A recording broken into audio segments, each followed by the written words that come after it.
100 কোটি টাকার ত্রাণের যে প্রকল্প আমাদের, এটা বাস্তবায়নের জন্য কিছু থাকবে ত্রাণ সামগ্রী বিতরণ, সেটা আনুমানিক 2.5 থেকে 3,000 মেট্রিক টন খাবার এবং ত্রাণ সামগ্রী থাকবে। এই 2.5 থেকে 3,000 মেট্রিক টন খাবার, যেটা আমরা যার বেশিরভাগই আমাদের কেনা হয়ে গেছে, বাকিটা আমরা কিনবো, অন প্রসেস আছে। এর মধ্যে 100 ফ্যামিলির জন্য আমাদের শুধু চাল 25 কেজি করে, 1 লক্ষ ফ্যামিলির জন্য 25 কেজি করে চাল আমরা দেবো ইনশাআল্লাহ। এর জন্য 1250 টন চাল আমরা অর্ডার করেছি, আরও কিছু চাল আমাদের কাছে আছে। সব মিলিয়ে আমরা 1 লক্ষ পরিবারের মধ্যে এগুলো বিতরণ করব। পানি যখন শুকিয়ে যাবে তখন কিন্তু সাধারণ মানুষের কষ্ট পুরোপুরি লাঘব হয়ে যাবে তা নয়, বরং অনেকে উপার্জনক্ষম তখন হবে না, তাদের উপার্জন চালু হতে সময় লাগবে। তখন ওই সময়টা যাতে তারা সার্ভাইভ করতে পারে, সেজন্য আমরা 25 কেজি করে চাল 1 লক্ষ পরিবারকে দেবো ইনশাআল্লাহ। সাকল্যে 3,000 মেট্রিক টন হলো খাদ্য সামগ্রী, এর মধ্যে প্রায় বেশিরভাগই খাবার। এরপরে দ্বিতীয় ধাপে এসে আমরা পুনর্বাসনে কয়েকটা ধাপে কাজ করব। 5,000 পরিবারকে আমরা ঘর নির্মাণ করে দেওয়ার পরিকল্পনা হাতে নিয়েছি। এর বাইরে কৃষক যারা ক্ষতিগ্রস্ত হয়েছেন, কারোর গরু ছিল মারা গেছে, এটার উপর তিনি নির্ভর ছিলেন, কারো ছোটো ক্ষুদ্র ব্যবসা ছিল, মুদি দোকান ছিল, শেষ হয়ে গেছে সব, এরকম ব্যবসায়ীদেরকে আমরা কিছু টাকা দিয়ে ক্ষুদ্র ঋণ, সুদি বা সুদমুক্ত এসব কিছু না, আমরা ফাউন্ডেশন থেকে সবসময় মানুষকে স্বাবলম্বী করে দেওয়ার জন্য পরিপূর্ণ দায়িত্ব নেই।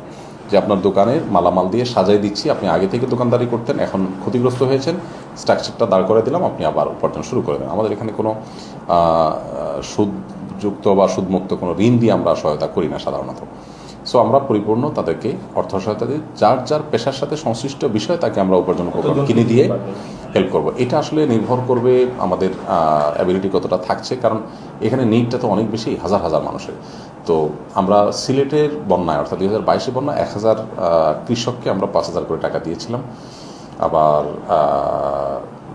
অনেক মানুষকে আমরা ঘর করে দিয়েছিলাম। তো এখানে আমরা কতটা পারবো ফিগারটা এখানে বলা কঠিন, তবে ঘরের জন্য আমরা 5,000 একটা লক্ষ্যমাত্রা ঠিক করেছি। আচ্ছা, এর বাইরে যারা মারা গেছেন অথচ তিনি ফ্যামিলির একমাত্র উপার্জনক্ষম ব্যক্তি ছিলেন, তার উপর ডিপেন্ডেন্ট ছিল পরিবার, তো এইরকম পরিবারগুলোকে খুঁজে বের করে তাদের পরিবারের একটা উপার্জনের স্থায়ী বন্দোবস্ত আমরা করবো ইনশাআল্লাহ। এর বাইরে আরও 2-3টি কার্যক্রম আমাদের আছে।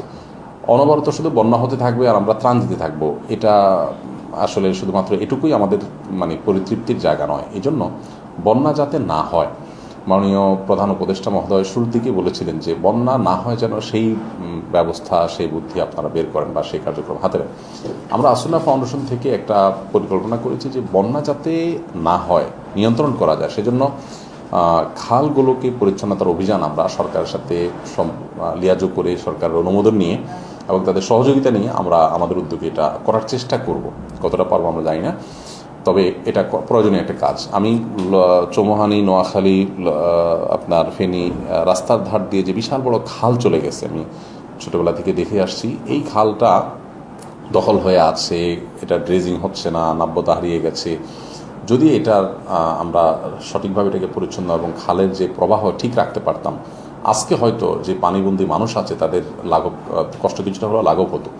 তো আমরা পরিকল্পনা করছি যে আসুনা ফাউন্ডেশনের তহবিল থেকে আমরা সম্ভব হলে বন্যা দুর্গত মানুষের এই দুর্গতিটা যেন প্রতি বছরই না হয়, সেজন্য কিছু পদক্ষেপ আমরা নেব, এরকম একটা প্ল্যান আমাদের আছে ইনশাআল্লাহ।